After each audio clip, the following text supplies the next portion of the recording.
오늘 주신 본문 말씀은 예레미야가 2장 11절에서 17절까지의 말씀입니다. 내 눈이 눈물에 상하며 내 창자가 끊어지며 내 간이 땅에 쏟아졌으니 이는 딸 내 백성이 패망하여 어린 자녀와 젖먹는 아이들이 성읍 길거리에 기절함이로다. 그들이 성읍 길거리에서 상한 자처럼 기절하여 그의 어머니들의 품에서 혼이 떠날 때에 어머니들에게 이르기를 곡식과 포도주가 어디 있느냐 하도다. 딸 예루살렘이여, 내가 무엇으로 내게 증거하며 무엇으로 내게 비유할까? 처녀딸 시온이여, 내가 무엇으로 내게 비교하여 너를 위로할까? 너의 파괴됨이 바다같이 크니 누가 너를 고쳐줄 소냐? 내 선지자들이 내게 대하여 헛되고 어리석은 묵시를 보았으므로 내 죄악을 드러내어서 내가 사로잡힌 것을 돌이키지 못하였도다. 그들이 거짓 경고와 미혹하게 할 것만 보았도다. 모든 지나가는 자들이 다 너를 향하여 박수치며 딸 예루살렘을 향하여 비웃고 머리를 흔들며 말하기를 온전한 영광이라 모든 세상 사람들의 기쁨이라 일컫던 성이 이 성이냐 하며 내 모든 원수들은 너를 향하여 그들의 입을 벌리며 비웃고 이를 갈며 말하기를 우리가 그를 삼켰도다. 우리가 바라던 날이 과연 이 날이라. 우리가 얻기도 하고 보기도 하였다 하도다. 여호와께서 이미 정하신 일을 행하시고 옛날에 명령하신 말씀을 다 이루셨으며 긍휼히 여기지 아니하시고 무너뜨리사 원수가 너로 말미암아 즐거워하게 하며 내 대적자들의 뿔로 높이 들리게 하셨도다. 아멘. 오늘부터 저희가 함께 묵상하게 될 말씀은 예레미야 애가라고 하는 말씀입니다.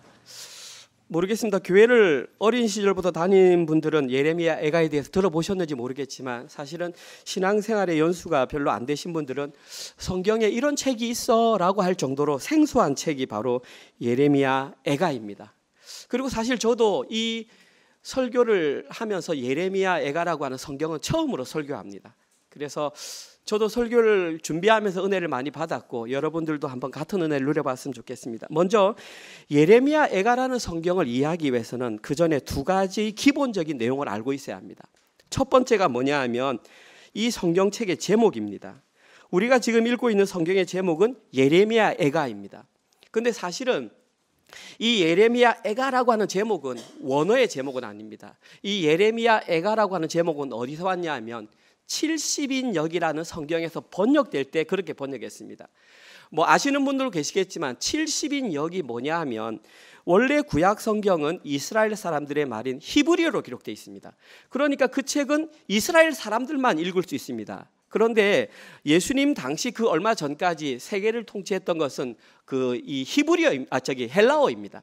그러니까 그 사람들도 구약 성경 내용을 알았으면 좋겠다라고 해서 70명의 학자를 모았습니다. 그리고 그들을 한 곳에 모아서 히브리어를 헬라어로 번역을 했습니다. 그 번역한 책을 70인역이다 그럽니다. 그러니까 내용은 구약인데 글씨는 신약과 똑같은 그 헬라어로 기록되어 있습니다. 그때 번역할 때 이름을 뭐라고 했냐면 예레미야 애가라고 번역했습니다. 그냥 그 모든 70인들이 다 동의를 했습니다. 이 글은 아마 예레미야가 기록했을 거다라고 그렇게 붙였습니다. 근데 원어의 제목은 뭐냐 하면 에카입니다. 에카. 우리말로 번역하면 슬프다 아니면 어찌하여 이런 의미입니다. 다시 말해서 원어의 의미는 에카인데 약간 이렇게 추가되면서 예레미야 애가. 영어 성경 제목을 한번 보십시오. 영어 성경 제목은 Lamentations 이렇게 되어 있습니다. 비탄의 시, 조가, 슬픈 노래 이런 뜻으로 붙여졌습니다. 영어 성경은 히브리 성경 제목을 따랐고 한글 성경은 70인역 번역을 따랐습니다. 여기서 우리가 할 수 있는 한 가지는 뭐냐 하면 문제가 뭐냐 하면 그럼 과연 저자가 예레미야가 맞는가라는 것입니다. 원어에는 예레미야라는 말은 없습니다. 70인역에서는 의역으로 붙였고 그런데 저는 개인적으로 예레미야 애가를 준비하면서 느낀 것은 예레미야가 기록한 것이 맞다. 저는 그렇게 생각이 듭니다. 두 번째 특징은 뭐냐 하면 이 책의 특징입니다.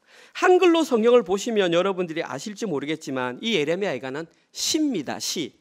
우리가 말하는 그 산문이 아니고 운문이라는 겁니다. 그러니까 운율을 따라 이렇게 기록했던 시입니다. 그런데 일반적으로 나와 있는 시편이나 잠언에 있는 내용과는 좀 다릅니다.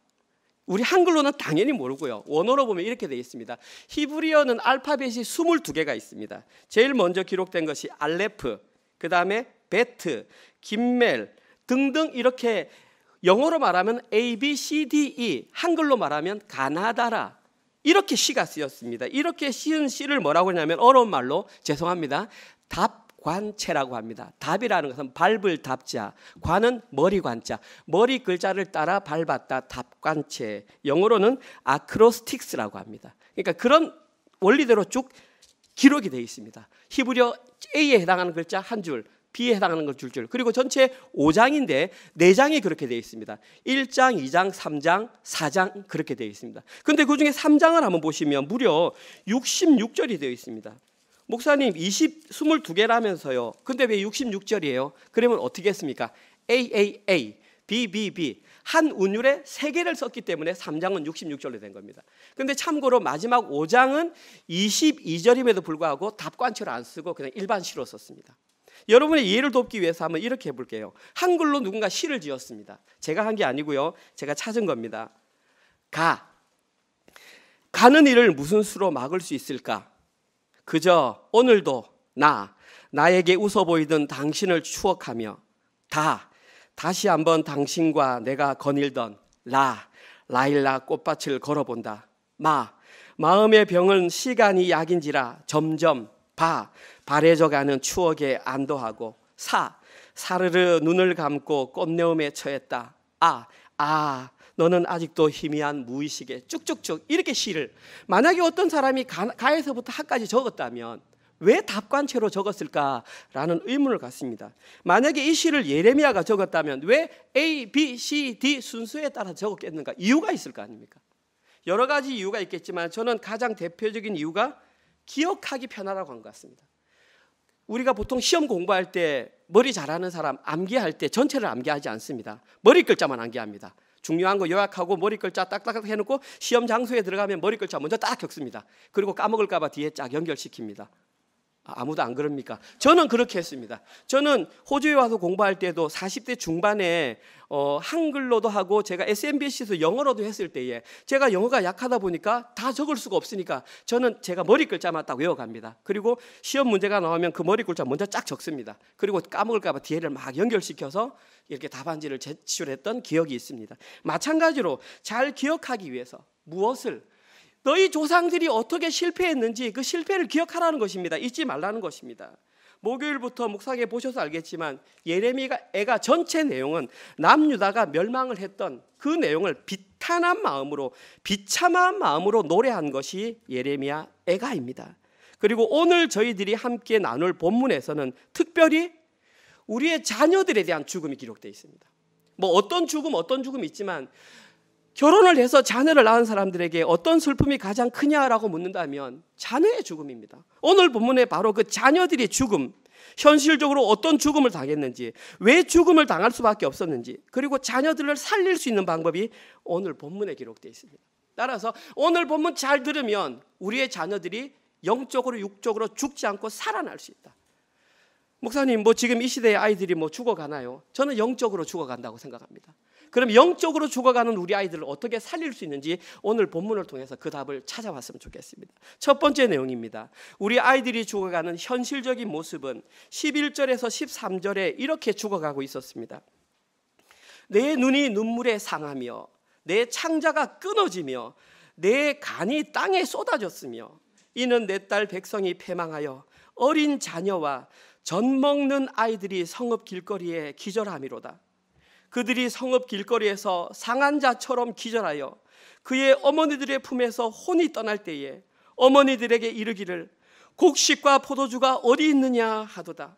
딸 예루살렘이여, 내가 무엇으로 내게 증거하며 무엇으로 내게 비유할까? 처녀딸 시온이여, 내가 무엇으로 내게 비교하여 너를 위로할까? 너의 파괴됨이 바다같이 크니 누가 너를 고쳐줄 소냐?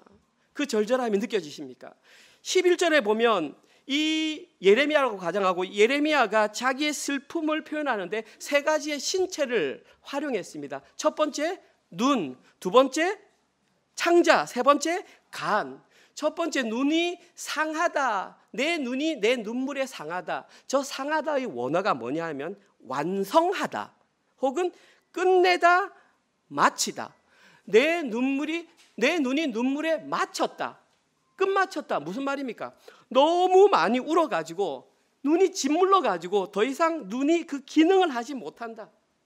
한번 생각해 보십시오. 자녀들이 죽어가는데 그 죽어가는 모습을 바라보면서 얼마나 많이 울었으면 그 눈이 짓물러가지고 더 이상 앞이 보이질 않아. 그 상태를 내 눈이 눈물에 상했다, 그렇게 표현했습니다. 두 번째, 내 창자가 끊어지며, 세 번째, 내 간이 땅에서 쏟아졌다. 시적인 표현입니다. 우리말로는 이렇게 합니다. 애간장이 탄다. 그 애가 뭐냐 하면 우리 간입니다. 간이 시커멓게 타가지고 더 이상 기능을 하지 못할 정도로 상했다. 이 말은즉슨 그 아픔과 슬픔이 극에 달했다라는 것을 시적으로 과장해서 표현한 것입니다. 자, 그러면 예레미야는 무엇 때문에 이렇게 자기의 신체가 상하는 그 어떠한 죽음을 맞이했기에 그 정도로 표현을 했던 것일까요? 오늘 보면 11절과 12절에 보면 공통적으로 아이들이 죽어가는 모습을 한 단어로 표현한 게 있습니다. 그게 뭐냐면 바로 기절하였다, 이런 뜻입니다. 11절 끝부분에 길거리에 기절함이로라, 12절 첫 부분에 그들이 성읍 길거리에 상한 자처럼 기절하여. 이 기절하다는 말은 원래 뜻은 고개를 돌리다라는 뜻입니다. 어머니 품에 있다가 고개를 툭 돌리는 겁니다. 그럼 뭐 한 겁니까? 죽었다라는 것입니다.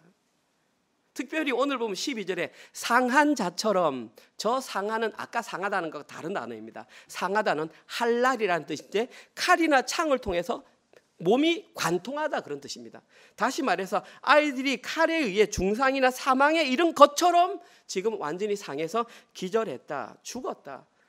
참 시인이 재밌게 표현합니다. 뭐라고 합니까? 그의 어머니의 품에서 그들의 영혼이 떠나면서 엄마에게 한 말이 뭡니까? 어머니, 곡식과 포도주가 어디 있습니까? 갑자기 아이가 죽으면서 포도주, 술을 찾아? 아니고요. 저 당시에 곡식과 포도주는 그들의 식량이었습니다. 포도주는 음료수였습니다.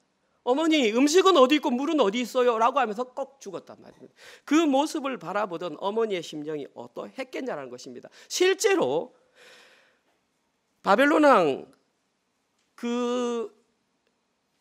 이름이 느부갓네살이 18개월 동안 남유다 예루살렘 성을 정복했을 때에 성안을 포위해서 먹을 것이 아무것도 없었습니다. 그래서 나중에 나오겠지만 진짜 인간으로서 하지 말아야 될 그런 비참한 상황까지 발생했던 적이 있습니다. 오늘 본문에 나와 있습니다. 제일 뒤쪽으로 갑니다. 20절, 21절, 22절. 오늘의 모습이 한 번 더 기록되어 있습니다. 한번 보십시오. 여호와여 보시옵소서. 주께서 누구에게 이같이 행하셨는지요? 여인들이 어찌 자기 열매 곧 그들이 낳은 아이들을 먹어오며 제사장들과 선지자들이 어찌 주의 성소에서 죽임을 당하오리이까? 늙은이와 젊은이가 다 길바닥에 엎드려져 싸우며 내 처녀들과 내 청년들이 칼에 쓰러졌나이다. 주께서 주의 진노의 날에 죽이시되 긍휼히 여기지 아니하시고 도륙하셨나이다. 도살하셨나이다. 주께서 내 두려운 일들을 사방에서 부르시기를 절기 때 무리를 부름같이 하셨나이다. 여호와께서 진노하시는 날에는 피하거나 남은 자가 없나이다. 내가 낳아 기르는 아이들은 내 원수가 다 멸하였나이다. 20절에 보면 진짜 끔찍한 일이 발생했습니다. 엄마가 아이를 낳아놓고 아이를 삶아 먹었다라는 것입니다. 이런 일이 어떻게 발생하겠나 싶지만 한번 생각해 보십시오. 아까처럼 지금 먹을 게 아무것도 없습니다. 여러분들도 지금 18개월 동안 그 성 안에 갇혀 있습니다. 그런데 아이가 내 품에서 꼴깍 죽었습니다. 죽는 순간 그 아이가 뭐로 보이냐면은 살코기로 보이는 겁니다. 눈이 팽 도는 거죠. 그래서 우리도 죽고 옆집도 죽었으니까 차마 내가 내 아이를 못 먹겠다. 너희 집 아이 먼저 삶아서 먹자. 이렇게 할 수 있지 않았을까요? 한 번만 생각해 보면은 지금 그런 내용을 그렇게 하고 있습니다. 그러나 그렇다 할지라도 이런 일이 발생해서는 안 됩니다. 인간의 악함이 극에 달하면 어느 정도까지 가는지 오늘 본문에 기록되어 있습니다. 뿐만 아니라 젊은이들이 길바닥에 쓰러졌고 처녀들과 청년들이 칼에 쓰러졌으며 마지막 절에는 미래의 자손이 될 만한 아이들이 원수의 손에 완전히 멸망당하고 말았습니다. 이 모습이 바로 오늘 본문에 기록된 자녀들이 죽어가는 현실적인 모습입니다. 오늘 보면 13절 돌아가 보시면 그 슬픔이 얼마나 컸는지 더 이상 감당할 수가 없어요라고 은유법으로 사용한 것이 뭐냐 하면 너의 파괴됨이 바다같이 커서 아무도 고칠 수 없다. 이 땅에 존재하는 것은 하늘을 제외하고 바다보다 큰 건 없으니까 그 슬픔이 너무나 크다.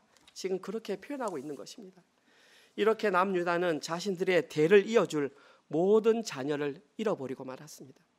자녀를 잃었다는 것은 결국 무엇을 의미하냐 하면 더 이상 꿈꿀 수 있는 미래가 사라졌다는 것입니다. 다른 슬픔보다도 사람이 희망이 있으면 살아내는데 희망이 사라졌다는 것입니다. 저는 간곡히 소망합니다. 저희 성도님들의 가정, 저희 속한 교회, 그리고 저희 속한 사회가 그런 사회가 되어서는 안 된다라는 것입니다. 이런 현상이 발생하면 안 됩니다. 그러면 도대체 남유다에는 왜 이러한 일이 발생했을까? 오늘 본문에 명확하게 나와 있습니다. 우리가 그 이유를 안다면, 그 이유를 반복하지 않는다면 우리는 이것을 돌이킬 수 있을 것입니다. 오늘 보면 두 번째 내용은 그러면 이 아이들이 죽게 된 이유가 무엇인가? 14절에서 17절입니다. 여러분들이 답을 한번 찾아보십시오. 네 선지자들이 내게 대하여 헛되고 어리석은 묵시를 보았으므로 네 죄악을 드러내어서 네가 사로잡힌 것을 돌이키지 못하였도다. 그들이 거짓 경고와 미혹하게 할 것만 보았도다. 모든 지나가는 자들이 다 너를 향하여 박수치며 딸 예루살렘을 향하여 비웃고 머리를 흔들며 말하기를 온전한 영광 아름다움이라 모든 세상 사람들의 기쁨이라 일컫던 예루살렘이 이 성이냐 하며 네 모든 원수들은 너를 향하여 그들의 입을 벌리며 비웃고 이를 갈며 말하기를 우리가 그를 삼켰도다. 우리가 바라던 날이 과연 이 날이라. 우리가 얻기도 하고 보기다 하였다 하도다. 여호와께서 이미 정하신 일을 행하시고 옛날에 명령하신 말씀을 다 이루셨으며 긍휼히 여기지 아니하시고 무너뜨리사 원수가 너로 말미암아 즐거워하게 하며 네 대적자들의 뿔로 높이 들리게 하셨도다. 정확하게 드러난 이유는 14절에 하나 나와 있습니다. 오늘 본문에서 남유다가 멸망하고 우리의 어린 자녀들, 젖먹는 아이들이 굶어 죽고 자신이 낳은 그 아이를 어머니가 삶아 먹을 수 있도록 환경이 된 이유는 단 하나, 선지자들의 직무유기입니다. 14절에 정확하게 나와 있습니다. 원래 선지자들이 해야 되는 일은 뭐냐 하면 하나님부터 말씀을 받아서 그 말씀을 정확하게 전달하는 것입니다. 자기 생각이 들어가면 안 됩니다. 선지자는 하나님께서 이 말을 전해, 그러면 이 말을 전하는 것이 선지자의 역할입니다. 그런데 참된 선지자는 하나님께서 무슨 말을 하시든지 그것이 듣는 사람들이 좋아하든 싫어하든 상관없이 참된 말을 선포해야 됩니다. 그런데 남유다에서 활동하던 대부분의 선지자들은 하나님으로부터 전달받은 말씀을 제대로 전달해 주지 않았습니다. 오늘 본문 14절 보십시오. 그들은 하나님의 말씀을 헛되고 어리석은 내용으로 자기 마음대로 편집해서 들려주었습니다. 요즘 소위 말하는 방송가에서 말하는 악마의 편집, 많이 촬영해 놓고 자기가 필요한 것만 이어가지고 보내주면 시청자들로 하여금 속게 만드는 그 악마의 편집을 지금 이들이 했다라는 것입니다. 그럼 구체적으로 뭘 했느냐? 14절 보십시오. 이렇게 나와 있습니다. 네 죄악을 드러내어서 네가 사로잡힌 것을 돌이키지 못하였도다. 저게 무슨 말입니까? 한글인데 네 죄악을 드러내어서 네가 사로잡힌 것을 돌이키지 못하였도다. 제가 그대로 직역하겠습니다. 더 쉽습니다. 너희들의 포로됨을 피하도록 너희 죄악을 폭로하지 않았다. 저기 사로잡히다는 것은 포로가 된다는 뜻입니다. 다시 한번, 너희가 포로됨을 피하도록 너희 죄악을 폭로하지 않았다. 쉽게 말해서 무슨 말이냐면 남유다의 선지자들이 백성들의 죄악을 올바로 폭로했으면 그들이 그걸 듣고 판단하겠죠. 우리가 잘못했구나, 회개하고 돌아가자, 아니면 그대로 살래, 판단이 있겠지만 들은 적이 없어. 그대로 죄악을 폭로해야 되는데 죄악을 폭로하면 싫어하니까, 듣기 싫어하니까, 그러면 내 이미지가 실추되니까 똑바로 말을 안 하는 거야. 그냥 쓱 둘러서 어쩌다가 알게 되면 다행인 거고 모르면 내 탓 아닌 거고. 지금 선지자들이 그렇게 했다는 말입니다. 올바로 알려줬으면 내가 잘못했구나, 회개할 돌이킬 기회가 있었는데 그 기회마저 빼앗아 갔다는 것입니다. 그리고 그들의 직무유기로 인해 남유다 사람들은 하나님과의 관계가 끊어지게 되었고 그 결과적으로 자녀들이 굶어 죽고 말았다는 사실입니다. 그러면 이들은 도대체 어떤 내용으로 거짓 증언을 했을까요? 예레미야 6장 13절 15절에 정확하게 나와 있습니다. 우리는 이미 예레미야서를 묵상했기 때문에 이해하기가 쉽습니다. 예레미야 6장 13절 14절 15절 보십시오. 이는 그들이 작은 자로부터 큰 자까지 선지자나 제사장이나 할 것 없이 다 탐욕을 부리며 선지자로부터 제사장까지 다 거짓을 행함이라. 그들이 내 백성의 상처를 가볍게 여기면서 뭐라고 말했는지 보십시오. 평강하다 평강하다 하나 평강이 없도다. 그들이 가증한 일을 행할 때에 부끄러워하였느냐? 아니라 조금도 부끄러워하지 않을 뿐 아니라 얼굴도 붉어지지 않았느니라. 그러므로 그들이 엎드지른 자와 함께 엎드려질 것이라. 내가 그들을 벌하리니 그때에 그들이 거꾸러지리라. 여호와의 말씀이니라.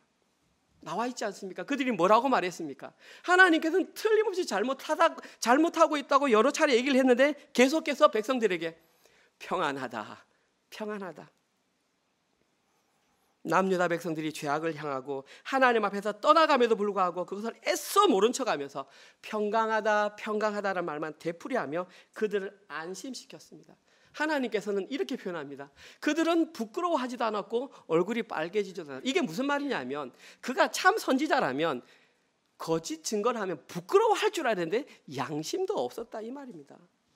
그러면 하나님께서는 분명히 예레미야에게 뭐라고 말씀하셨을까요? 우리는 이것도 이미 알고 있습니다. 어떤 잘못을 했느냐? 내가 말해줄게. 예레미야야 그들에게 이렇게 말해라. 2장 9절에서 14절.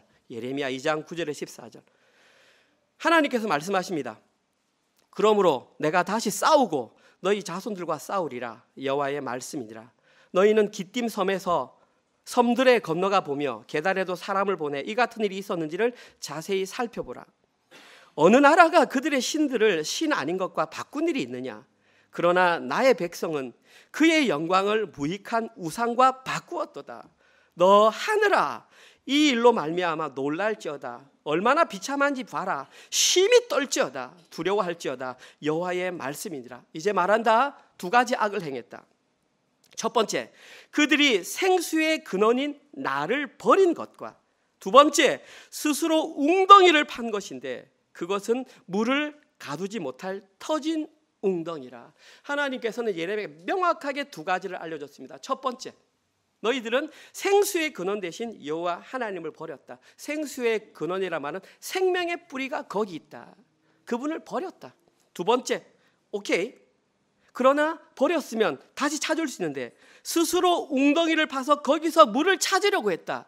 그런데 터진 웅덩이다. 우상 숭배를 말합니다. 하나님 아닌 다른 것에 무엇인가를 거두려고 하는 그런 죄악을 범했다라는 것입니다. 남유다에 존재하는 다른 선지자들도 아마 이 내용을 다 듣고 알았을 것입니다. 그러면 그들도 알았으면 이렇게 외쳐야 됩니다. 돌아오라. 나의 백성이여 회개하라. 이렇게 외쳐야만 했습니다. 그런데 그들은 백성들을 향하여 오히려 거짓 평안을 외치며 하나님께 이렇게 듣고 평안하다 평안하다 그렇게 말을 했습니다. 한 가지 살펴볼 것은 그럼 왜 그렇게 평안하다 했을까요? 아까 찾았던 6장 13절에 명확하게 나와 있습니다. 어린아이부터 어른애까지 다 뭐하니라? 탐욕을 부리니라.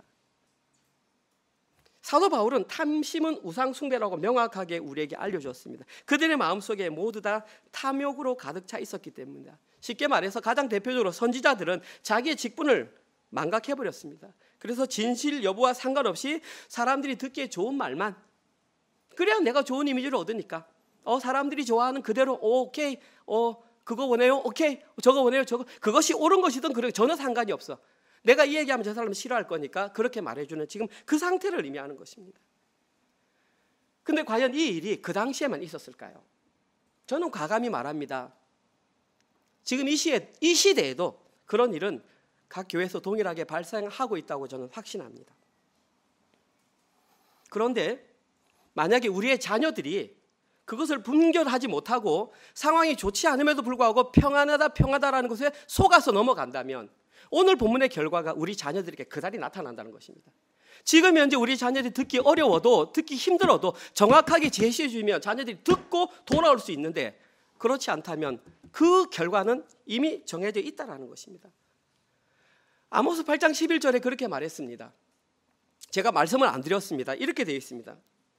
기근이 땅에 충만하구나. 양식이 없어 주림이 아니요 물이 없어 주림이 아니요 여호와의 말씀을 듣지 못한 기갈이다. 명확하게 말했습니다. 우리 자녀 시대에는 그런 일이 일어납니다.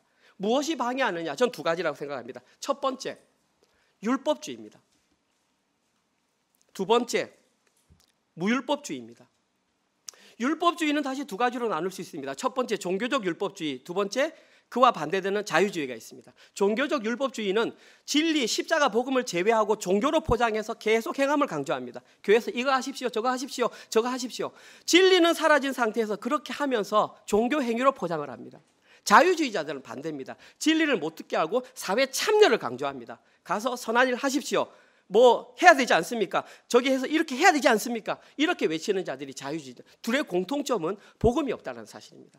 첫 번째 율법주의, 두 번째 무율법주의. 그들은 우리는 이미 구원을 받았기 때문에 아무것도 안 해도 됩니다. 그런데 재미있는 사실은 율법주의와 무율법주의가 극과 극이 통한다고, 그들은 결정적으로 통하는 방법이 뭐냐면 그 모든 이유가 자기 의로 드러난다는 사실입니다. 우리의 자녀들이 가장 경계해야 할 두 가지 가르침, 첫 번째, 율법주의를 배격해야 됩니다. 십자가 복음이 사라지게 만드는 그 어떤 종교행위도 우리는 배격해야 합니다. 그것이 아무리 멋지고 화려한 행동이고 사회 정의를 실현하는 행동이라 할지라도 복음이 아니면 참가하면 안 됩니다. 두 번째, 무율법주의. 우리는 구원의 은혜를 받았으니까 아무것도 안 해도 된다. 룰루랄라 마음대로 살자. 그 착각입니다. 그 복음 아닙니다. 변질된 복음, 값싼 복음입니다. 만약에 저희 자녀들이 그러한 거짓 복음에 자주 노출된다면 자신들도 모르는 사이에 거기에 인이 박혀서 점점 어떤 사람으로 변하면 교회 안에 남아있다면 종교인으로 변해갑니다.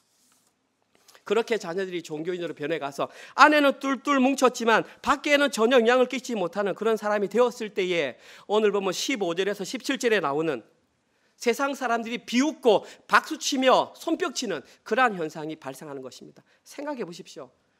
지금 이 시대의 한국 교회가 어떤 취급을 받고 있는지 한번 보십시오. 제 입으로 표현하기는 어렵지만 앞에 상스러운 말을 붙여서 독교라는 말을 붙여서 아주 기독교를 혐오하는 그런 일들이 난무하는 것이 이 시대의 현상입니다. 다 진리가 사라지고 진리를 올바로 전하지 못한 결과입니다. 자, 그러면 여기서 문을 닫아야 할까? 그렇지 않습니다. 오늘 본문에는 이것을 해결할 수 있는, 우리의 자녀의 생명을 살릴 수 있는 방법이 명확하게 기록되어 있습니다. 18절, 19절, 20절만 읽어보겠습니다. 그들의 마음이 주를 향하여 부르짖기를, 딸 시온의 성벽아, 너는 밤낮으로 눈물을 강처럼 흘릴지어다. 스스로 쉬지 말고 내 눈동자를 쉬게 하지 말지어다. 초저녁에 일어나 부르짖을지어다. 네 마음을 주의 얼굴 앞에 물 쏟듯 할지어다. 갓길 어귀에서 추려 기진한 어린 자녀들의 생명을 위하여 주를 향하여 손을 들지어다 하셨도다. 여호와여 보시옵소서. 주께서 누구에게 이같이 행하셨는지요. 여인들이 어찌 자기 열매 곧 그들이 낳은 아이들을 먹어오며 제사장들과 선지자들이 어찌 주의 성소에서 죽임 당하오리이까. 예레미야가 표면적으로 제시한 방법은 18절과 19절에 공통적으로 나오는 부르짖는 것입니다.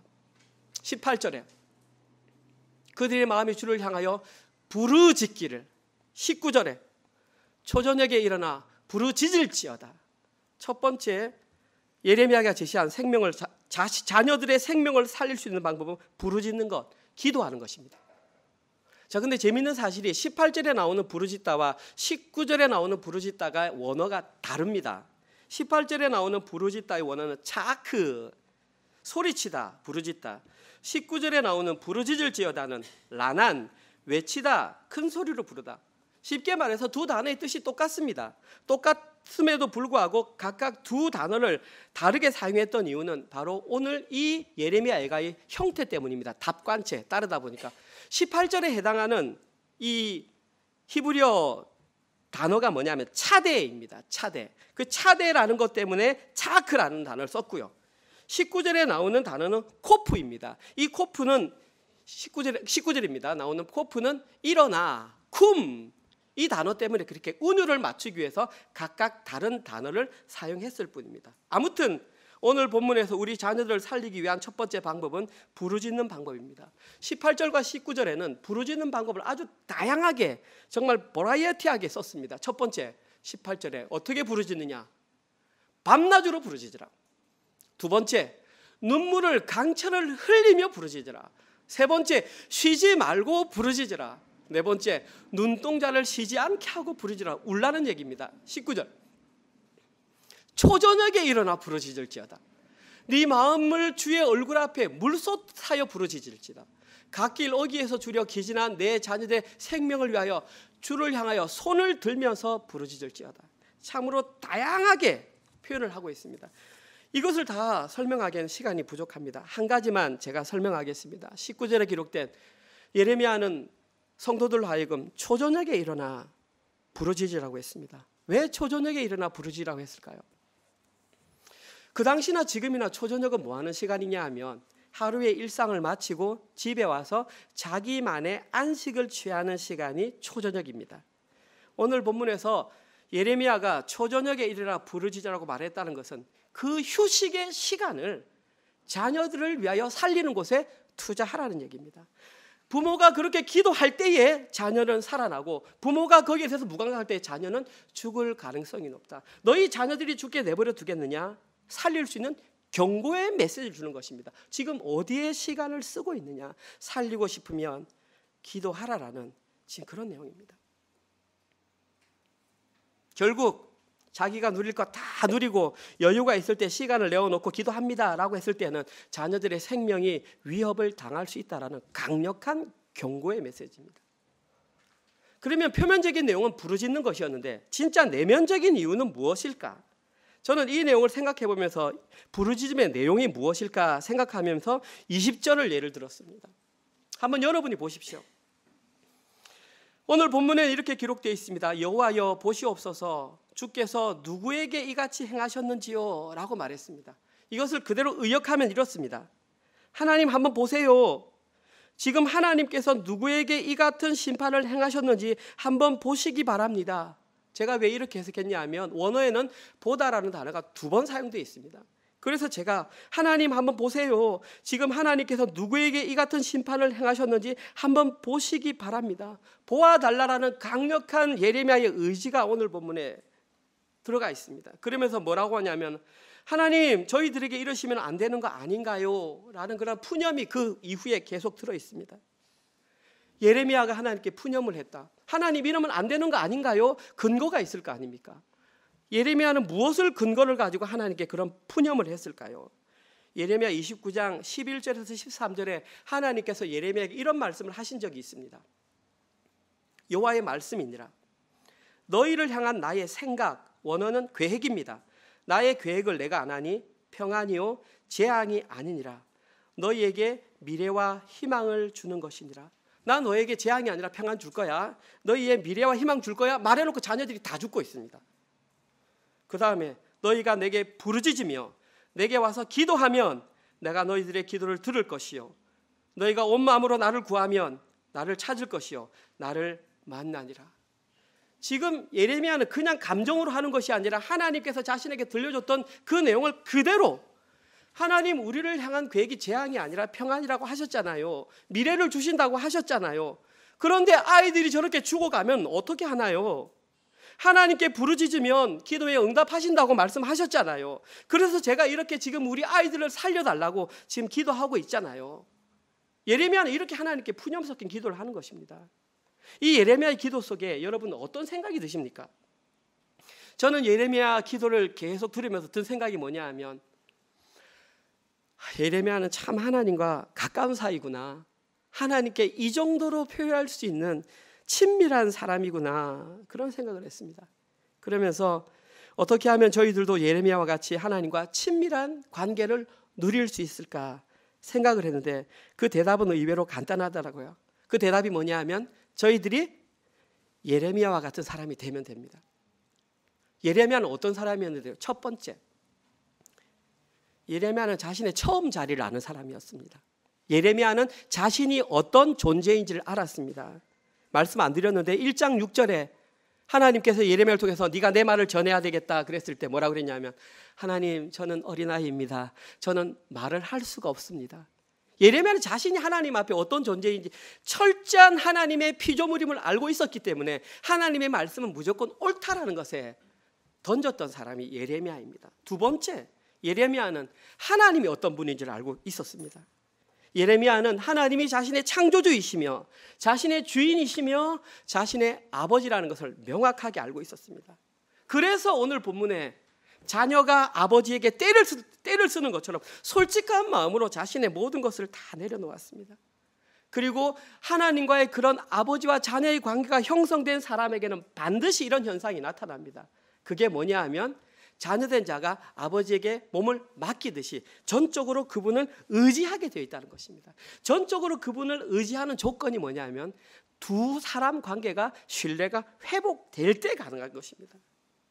저는 이것이 우리의 자녀들이 살아나는 실제적 이유, 내면적 이유라고 생각합니다. 표면적으로는 부르짖어야 하지만 실제적으로 내면에 살기 위해서는 하나님과의 관계가 회복되는 데에 우리의 모든 에너지를 쏟을 때에 우리의 자녀들이 살아난다는 것입니다. 그렇게 관계가 회복되고 하나님만을 의지할 때에 우리는 그 사람을 하나님 나라의 백성이라고 하는데, 예수님은 그를 뭐라고 불렀냐 하면 그 사람을 향하여 이렇게 불렀습니다. 너는 가난한 자다. 너가 가난한 자가 되었으면 너는 애통하게 될 것이다. 마태복음 5장 3절입니다. 심령이 가난한 자는 복이 있나니 천국이 그들의 것이며, 하나님만을 전적으로 의지하는 자들을 가난한 자라고 했고 심령이 가난한 자라고 했고, 그에게는 복이 있는데 어떤 복이 있냐면 천국이 그들의 것이 될 것이라는 복을 주셨습니다. 너무 잘 알고 있는 내용입니다. 그럼 예수님은 이 말씀을 왜 하셨을까요? 왜 심령이 가난한 자는 복이 있는데 천국이 그들의 것이라고 했을까요? 이유는 간단합니다. 심령이 가난한 자들의 마음속에는 오직 예수 그리스도로만 가득 찼기 때문에 그들이 천국에 들어갈 수 있는 것입니다. 사랑하는 성도 여러분, 진짜 올바로 신앙생활 하는 것 생각보다 어렵지 않습니다. 우리가 안 할 뿐입니다. 우리의 마음속이 예수 그리스도 한 분으로 가득 차면, 이것을 가난한 자라고 그랬는데 다른 말로 뭐냐면 I have no option입니다. 나는 예수 외에는 다른 대안이 없다라고 생각하고 살아가는 그 사람이 가난한 자입니다. 자꾸 다른 대안을 생각하니까 갈등이 일어나고 하나님과의 관계 속에서 관계가 멀어지는 것이지, 나는 아예 옵션이 없어, 나는 그냥 태어날 때부터 예수님만 바라보는 사람이야 라고 한다면 신앙생활은 의외로 간단해집니다. 이것을 삶으로 인정할 때에 천국이 그들의 것이 되는 것이고, 저희들의 자녀들이 이런 가난한, 하나님 앞에서 심령이 가난한 자가 될 때에 어떤 환경에 노출되지 않고 내출되더라도 죽지 않고 살아날 수 있는 것입니다. 이것이 오늘 본문에서 저희들에게 제시하는 우리 자녀들의 생명을 살리는 유일한 방법인 것입니다. 오늘 설교를 마무리하겠습니다. 예레미야는 남유다의 멸망을 바라보면서 자신의 비참한 마음을 시로 표현했습니다. 특별히 오늘 본문에는 이 세상에서 가장 슬픔인 자녀들의 죽음과 관련된 내용으로 시로 기록하면서 죽을 수밖에 없는 자녀들이 살아날 수 있는 방법을 우리에게 알려주셨습니다. 그리고 자녀들이 살아날 수 있는 유일한 방법은 하나님과의 관계를 회복하고 자녀들이 주님만 전적으로 의지할 수 있는 존재로 만들어주는 것이 우리가 해야 될 일입니다. 그러면 자녀들이 첫 번째, 내가 누구인가를 알게 해야 됩니다. 두 번째, 하나님이 어떤 분인가를 알게 해야 됩니다. 그래서 우리 자녀들로 하여금 처음 자리로 돌아가도록 우리는 안내해야 됩니다. 그래서 날마다 그분이 나의 주인이시며 그분이 나의 왕이심을 인정하고 그분만 의지하도록 우리가 안내하는, 그것밖에 없습니다. 이렇게 하루하루 살아가는 그 사람이 성경에서는 가난한 자, 그 가난한 자는 오직 십자가 복음으로 가득 찬 사람, 마음속에 예수 그리스도에는 다른 옵션이 없다고 인정하는 그 사람, 그 사람들만 죽지 않고 하나님 나라에 갈 수 있습니다. 그 하나님 나라는 지금 그렇게 살아가는 저희들을 통해서 이 땅에 임해 있고 우리가 죽었을 때에 또 그 나라를 살게 되는 것입니다. 이것이 하나님 나라에 대한 올바른 개념입니다. 사랑하는 성도 여러분, 간곡히 부탁드립니다. 진짜 저희들의 자녀가 영적으로 살아나길 원한다면 우리 부모 세대가 먼저 그러한 삶을 살아야 됩니다. 내가 누구인지를 알고 하나님이 누구신지를 알며 내가 그분께 전적으로 의지하는 모습을 자녀들에게 보여주면, 실제로 살아내면 자녀들은 반드시 그렇게 살게 되어 있습니다. 말로는 안 됩니다. 이 제 경험입니다. 종교 행위로도 안 됩니다. 교회에서 열심히 봉사해봤는데 자녀들이 안 따라오더라고요. 실제 선택권에 있었을 때에, 그 선택을 던질 때에 자녀들이 하더라고요. 다른 대안은 없습니다. 저희들이 먼저 예수 그리스도 한 분으로 만족함을 살아낼 때에 그 길이 자기를 부인하고 자기 십자가를 지는 길입니다. 반드시 저희들의 자녀들은 살아나는 것을 경험하게 될 것입니다. 이번 한 주간 동안도 저희들이 자녀들보다 먼저 하나님과의 관계를 회복하여 하나님 한 분만을 전적으로 의지함으로 저희들에게 자녀들이 살아날 수 있는 방법을 삶으로 알려주시는 모든 성도님 되시기를 주님의 이름으로 축원드립니다. 아멘. 하나님, 그날이 오기를 간절히 소망합니다. 저희 자녀들이 이 험하고 어두워져가는 이 세상을 살아갈 때에 정말 주님 한 분만으로 만족하며 주님 한 분만 전적으로 신뢰하며 그 안에서 참된 평안을 누리는 그날이 오기를 간절히 소망합니다. 주님, 그러기 위해서는 저희 장년 세대가 먼저 그 삶을 살아내야 합니다. 힘들고 어렵습니다. 듣기에 거북할 수 있고 살아내야 하기에 포기해야 될 것이 너무나 많습니다. 그러나 그것이 진리라면 하나님, 살아내는 은혜로 장로교회 되게 하여 주시옵소서. 은혜로 장로교회에 속한 모든 성도들이 그 길을 기쁨으로 걸어갈 수 있도록 은혜를 허락하여 주시옵소서. 그러한 마음으로 하나님께서 우리에게 허락하신 직장과 또 사업체를 통하여 벌어들인 수입을 하나님께 10의 1조와 주정헌금과 감사헌금과 또 셀모임 헌금으로 드렸습니다. 이것은 물질이 우리의 주인이 아니라 하나님 아버지가 우리의 주인임을 고백하는 신앙의 고백으로 드렸습니다. 하나님, 이 신앙의 고백들이 차고 넘쳐서 참으로 우리 현실의 삶 가운데에 물질이 나를 이끌어가는 것이 아니구나라는 그런 삶의 고백들이 차고 넘칠 수 있도록 은혜 내려 주시옵소서. 이제는 우리 주 예수 그리스도의 은혜와 하나님의 사랑하심과 성령님의 위로교통 감화 깨닫게 하심이 세상이 걸어가는 그 길을 버리고 오직 주님께서 걸어가셨던 자기 부인과 자기 십자가의 길을 우리가 먼저 살아내므로 우리의 자녀들이 살아낼 수 있는 방법을 우리의 삶으로 증명해내는 사랑하는 은혜로 교회 모든 성도들 머리 위에와 지금 이 시간에도 세계 곳곳에 흩어져서 주의 복음을 증거하시는 사랑하는 선교사님들과 그들의 사역과 그들의 자녀들 머리 위에 지금부터 영원토록 함께 있을지어다. 아멘.